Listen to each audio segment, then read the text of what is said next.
Well, good morning. Thanks for joining us. If you're joining us online, thank you for being with us also. I was going to stand up on the young adults thing, but I couldn't get out of my chair. So I can do that. Hey, if you are joining us online, we're going to be celebrating communion after this message. So if you go ahead and plan, go get what you're going to do, you'll be ready. So as a kid, I loved sports, and so if I could find a friend, we were playing wiffle ball, plastic ball, home run derby in the backyard, or we were going one-on-one, or we had hockey nets, or depending on the season, I was playing some kind of sport. When I was with myself, though, I had to come up with other ideas, and so spring and summer, baseball was a sport. So I would stand in our driveway, and we had a brick house that we rented, and I would throw the ball off the brick side and catch it and throw it and catch it and throw it and catch it. And my dad said, "Hey, yeah, I noticed you're doing that with a hard ball, and there is just one window there. Would you consider using a tennis ball? Because if you hit the window, it won't." No, can't do that because, Dad, it's not the same feel. It's not the same in your glove. It's not the same throw. Yeah, but if you put it through the window, yeah, but I won't. I'm accurate. And so I went day after day after day. I was good, just throwing this thing and throwing this thing and throwing this thing. And then you get kind of mindless and unaware, and then one day, what did I do? Right to the glass. And that happened, I don't know, early morning, 10 o'clock, something like that. Thought, this is a long day. My dad gets home about 5. This is not going to go well. I'm not enjoying this day. Why was I not enjoying it? Because I had been made aware. I had been talked to, and I was without excuse. Why don't you try the tennis ball? No, I can do it. No, I can do it. And now I've got to face the one who told me. Well, I think that's a little bit of the picture of us before God. If we were to walk around here and be honest and ask each other, according to your moral code, we're not going to talk about the Bible here, just your moral code. Have you broken your own moral code? Well, yeah. You're guilty. I'm guilty of what? Of sin. And we pull out the Bible, then we're without excuse. Well, to his credit, my dad handled this well. I got a little bit of a tongue lashing, and I had to cough up a little bit of cash, and I had to help fix the thing. But what's our hope with a holy God? In light of our sin, for which we have no excuse, what hope do we have? That's what I want to talk about this morning. So you got a Bible. If you'd open it to Isaiah 40, as Nate mentioned, we'll go through about the first 17 verses in this passage and ask the question, what hope do we have in light of our sin? As you can see here, we're in the middle of the Advent season, or Advent series, second of 4 messages. We're going through a devotional. I'm taking passages right out of the devotional. And what we're hoping to do with this message is to get us to slow down, which is hard during Christmas because life speeds up, right? You got to get gifts, and you got parties, and you got God, and you got your mother-in-law coming, and you want to slow down. Why? To think again about the season and what happened. God, infinite, eternal God, took on human flesh. Why? Because you and I are without excuse. He came to earth to be among us that we could get to know him, knowing full well that after 30 years working as a carpenter, he would go into public ministry. He would have 3 years. The crowd would turn on him.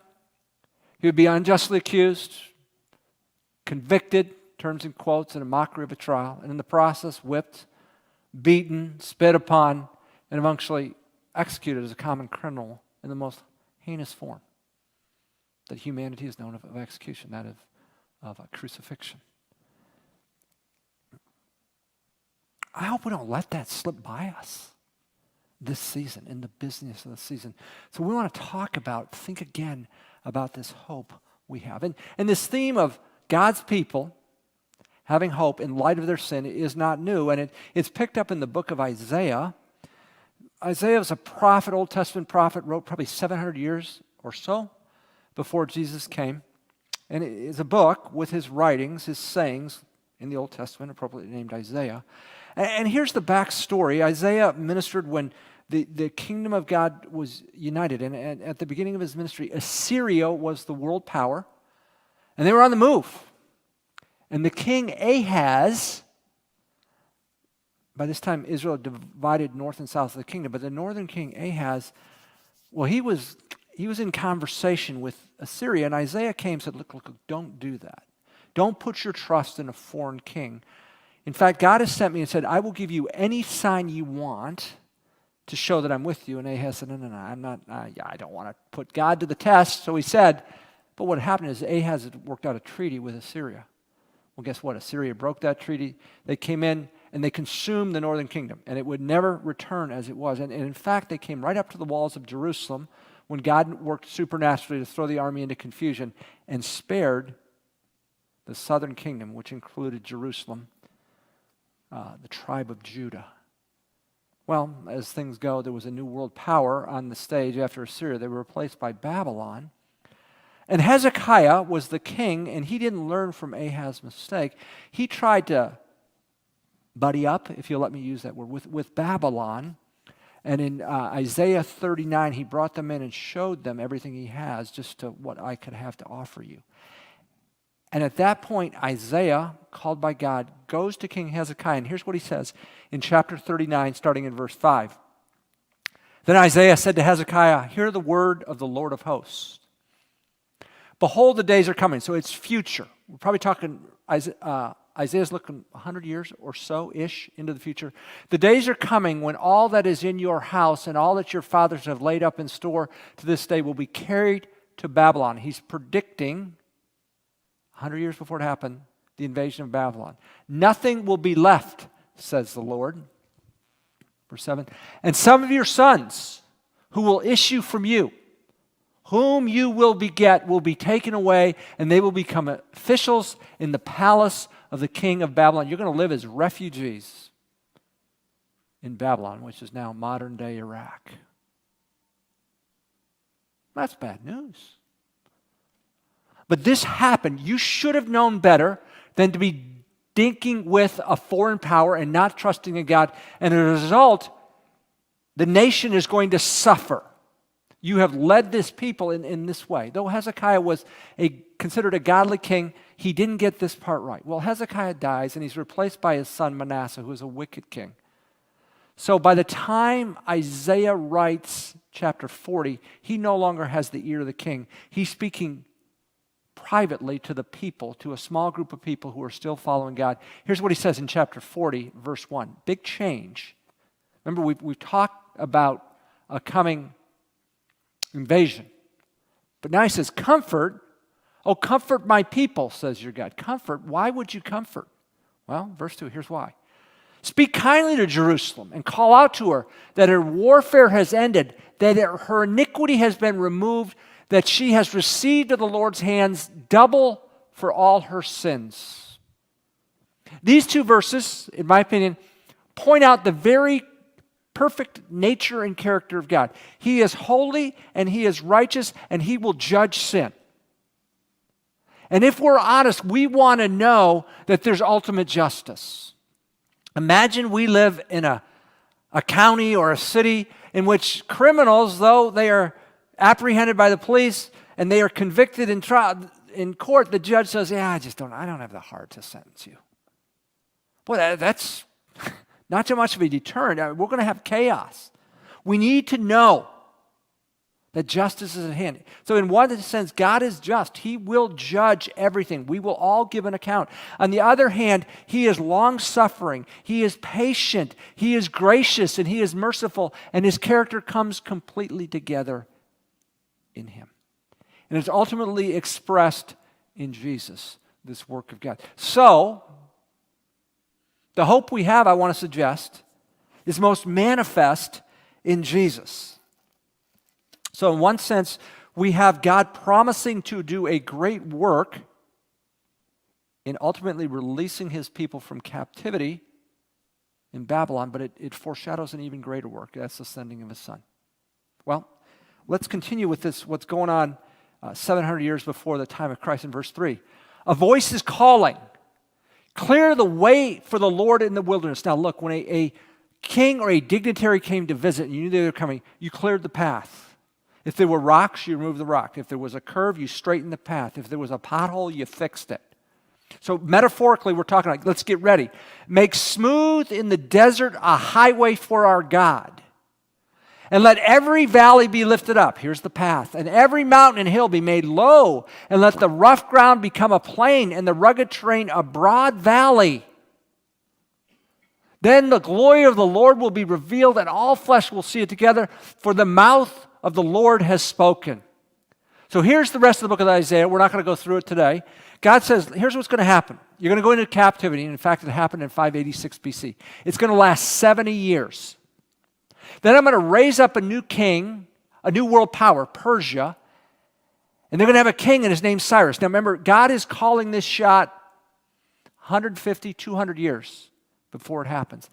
And Cyrus of Persia, though they are a pagan culture, a polytheistic, he is going to value religious freedom, and he's going to say to the Jewish people, you're free to go home. And in fact, in Isaiah 45, God names Cyrus 150, 170 years before the fact. Now, critics of the Bible will say, that is why you have to know that Isaiah was written after the fact, that a prophet of God can name him. To which I answer, that really depends on your view of God, doesn't it? See, in my view, God sits outside of time, like an author writing a book. And he can see forward and he can see past and he can change. He's not limited. So for him to look 170 years ahead and call a new world power and call the leader by name, yeah, that's no thing.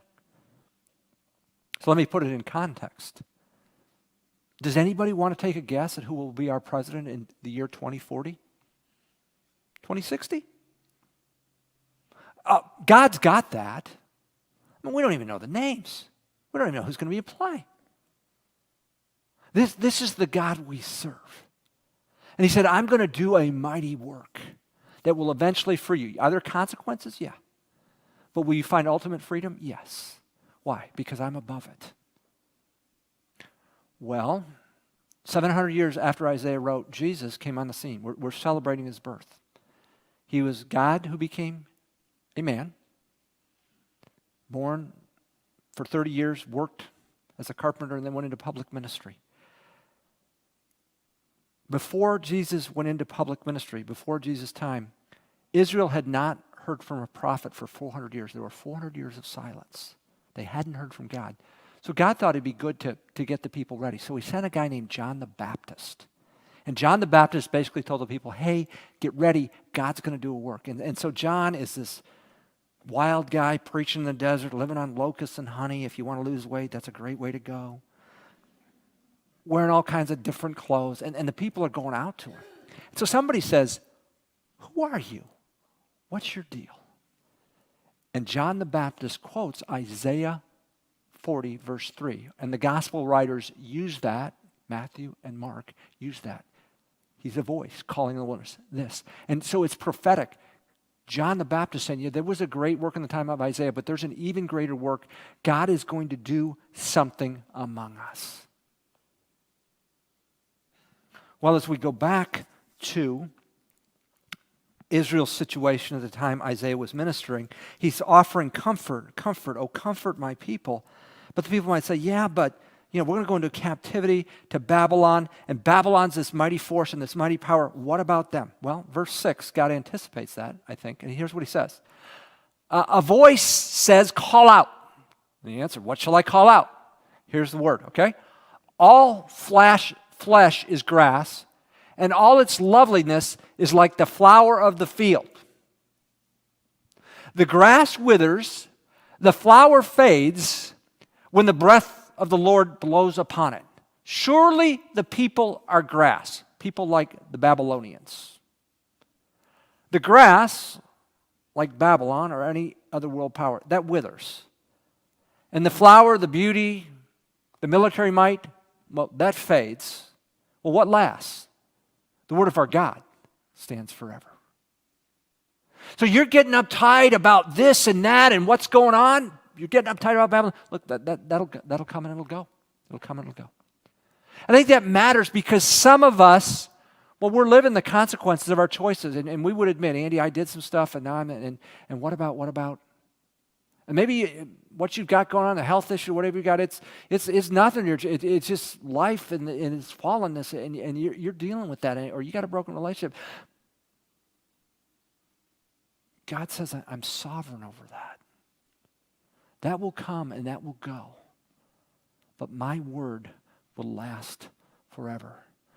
Your hope, my hope, is in the very character and nature of God. And I want to look at that nature again in verses 9 through 11. Get yourself up on a high mountain, O Zion, bearer of good news. You're representing God. Lift up your voice mightily, O Jerusalem, bearer of good news. Lift it up. Do not fear. Say to the cities of Judah who are going into captivity, here is your God. Behold, the Lord will come with might, with his arm ruling for him.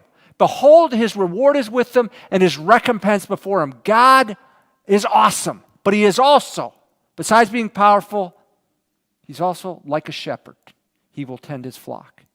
In his arm he will gather the lambs and carry them in his bosom. He will gently lead the nursing ewes. This all-powerful God is compassionate, and he is a shepherd. And he is most seen in the character and nature of Jesus Christ. So now we're going to start the book of Revelation. I think it's going to be the last week in January, so I'm working through that, and there's a part in there where God comes back. In this rebellion and these people who push back, Jesus, all-powerful Jesus, will put that down. He will set up his kingdom on earth. His recompense. He will rule. But he is also, John 10 says, the good shepherd. He says the good shepherd lays down his life for his sheep. Our hope is in this very nature in the person of Jesus. So we're asking this question, what hope do we have in light of our sin? Here's what I say. God never quits caring for his people. It's most manifest in Jesus, but God never quits caring for his people. So particularly in this season of Advent, we sang the song, Emmanuel, God with us. Not the God who's bailed, not the God who's angry, not the God who's checked out. You've got no excuse. No. We're talking about God with us. That's the hope we have. Are you and I without excuse before God? Yeah, we absolutely are. We absolutely are. But our hope is in the character and the nature of God. He never quits caring for his people. And still, though, we're people who can worry about what is going on and the obstacles before us. And for Israel, what's coming up is this nation of Babylon. And I'm sure God instructs Isaiah to write with that in mind. So he writes in verse 12 this. Who has measured the waters? We're talking hyperbole, metaphor to show the awesomeness of God. Who has measured the waters in the hollows of his hand? So let's get the Atlantic and the Pacific and the Indian Ocean together. And it's all right here. It's all right here. And marked off the heavens by the span. You talk about the galaxies and the solar system.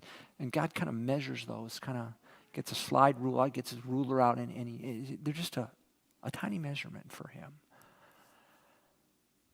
And calculated the dust of the earth by the measure, and weighed the mountains in a balance. You ever been to the Rockies?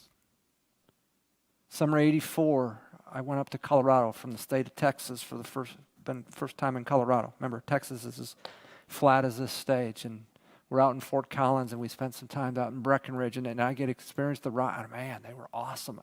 Okay, those Rockies, he weighs them in a scale. That's the size and the immensity of our God. And the hills in a pair of scales. That's the power of God. Now, I think these next verses talk about particularly God at creation. Who has directed the Spirit of the Lord, or has his counsel has informed him? That's a rhetorical question. No one. With whom did he consult, and who gave him understanding? And who taught him in the path of justice, and taught him in knowledge, and informed him of the way of understanding? So if you've been here a few weeks, you know I last couple months, I've had cataract surgery on both eyes. So I've been interested in reading about the eye and just how it works. And it's pretty amazing. And when they took that patch off the first time, it's really different. Oh, you got more light getting back there. Well, who designed this thing? Well, God did. I remember watching a debate between a theist and an atheist, and the theist said, we talk about evolution. Tell me how the eye evolved. Remember, something born as no eye, and then you're going to get the eye. And how does that evolve? Not a good explanation there. Well, how did the eye happen? Well, God designed it, and that's just one part of our body. Well, who did he consult with? Did he get on Wikipedia to do this? What did he do? Did he Google something? No, he just spoke it into existence. My older brother's an obstetrician, and when he was in residency, he would have 36 hours on and 12 hours off, and so mostly he was at the hospital sleeping, and he would get a call. He was down in Ben Taub Hospital in Houston. They just second most babies in the country, so you're being woken up all the time. And here's the vitals we've got presenting. And I said, well, what's that like? You're woken up, now you got to deliver a baby. He said, well, Andrew, most times your vitals, it's looks like a routine delivery, but if it's even close to like, this is off or that off, I'm consulting. I'm calling. This is what I've got. I'm calling a colleague. This is what I've got. This is what I'm thinking to do. Does that make sense? And if I don't, I'll call a second. But he said, I'm not afraid to consult, which is good. But when our world was created, God didn't consult. He was perfect. He just did it. And I just talked about one part of the human body, but the whole world, he just did it. So what is it in your life that God can't handle? That's what Isaiah is trying to get at for us. Verse 15, we're going to talk about the nations again because they're going to talk, Israel's going to go under this power. But behold, the nations are like a drop from a bucket. So we talk about China and their army, and we talk about Russia and their army, and we talk about the U.S. military and their army. All that, it's like a drop in a bucket. And are regarded as a speck of dust on the scales. Behold, he lifts up the islands like fine dust. He's going to speak of Lebanon here. One nation, pick them out. Even in Lebanon, talking about sacrifice, heavily forested Lebanon is not enough to burn. Nothing to offer to God. Nor its beast enough for a burnt offering.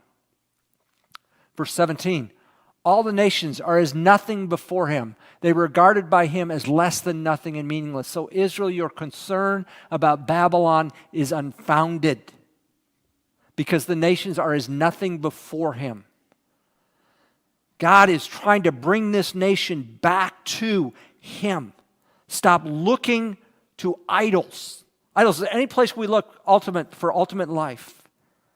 God wants to be the center of our focus. Verses 18 through 20. To whom will you liken God? That's a rhetorical question. There is no one. Or what likeness will you compare with him? Going to talk about their idols here. As for an idol, which you bow down, you choose to replace God with this. A craftsman costs it. A goldsmith plates it with gold. A craftsman casts it. A goldsmith plates it with gold. And a silversmith fashions chains of silver. These are made by humanity. He was too impoverished for such an offering, selects a tree that does not rot. He seeks out for himself a skillful craftsman to prepare an idol that will not totter. Israel, you're foolish. You're foolish. Foolish to bow down to an idol. They're created by humanity. Why would you trade that for God? Well, Andy, we're sophisticated. We don't do that anymore. No. But we create our own idols.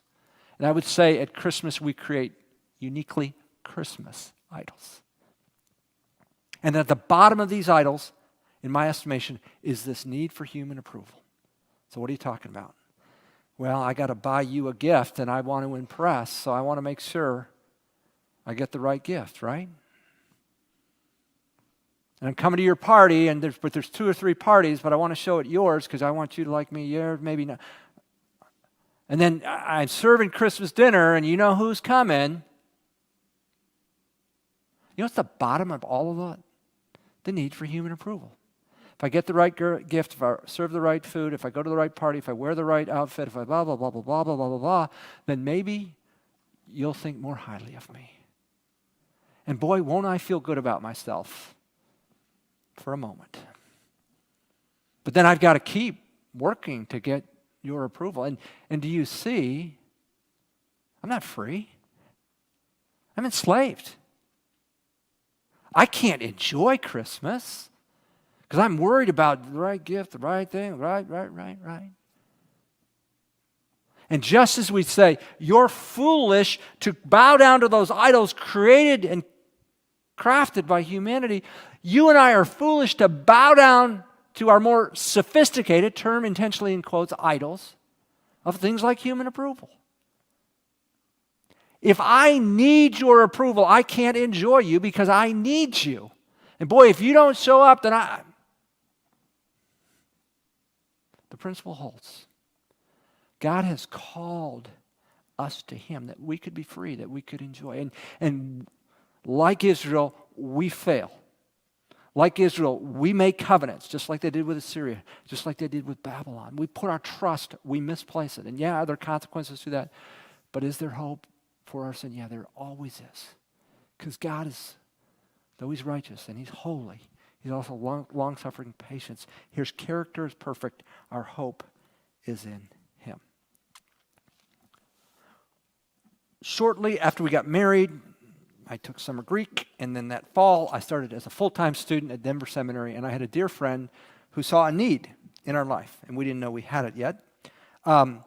This friend's roommate's company was upgrading their computers, and they were selling their older models. So he bought one, and he gave it to us. It was a 386, for those of you, not even a penny. But it had word processing. And shortly after that, somebody gave us some software for AOL. So we were able to send emails, which we thought was kind of slick. Yeah, you did AOL. Okay, good. And I didn't realize how much I needed or how much I could benefit from a computer until I started seminary, because you got to do all these papers. And I'm still kind of living in the typewriter world where if you do something wrong, you got to get whiteout. Remember, you have to do whiteout, or you got this tape you put in, and you don't have to do any of that with the word. I thought that's pretty slick.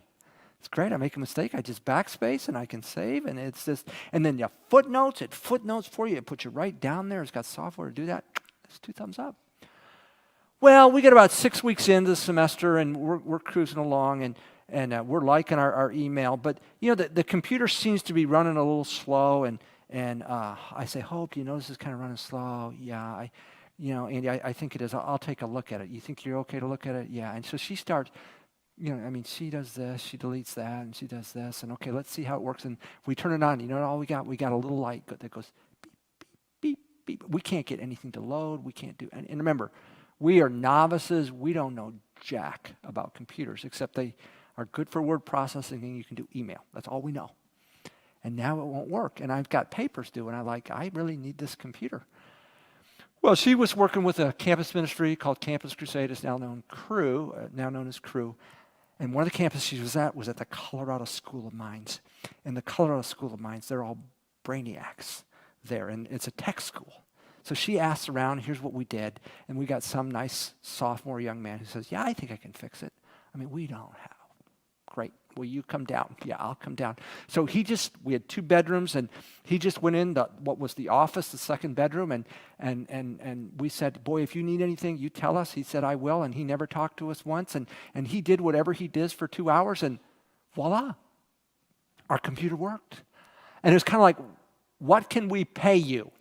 Because we really needed this. Oh, I don't want any of your money. This is just I'm happy to serve you. I think we got him a gift card or something. I don't know.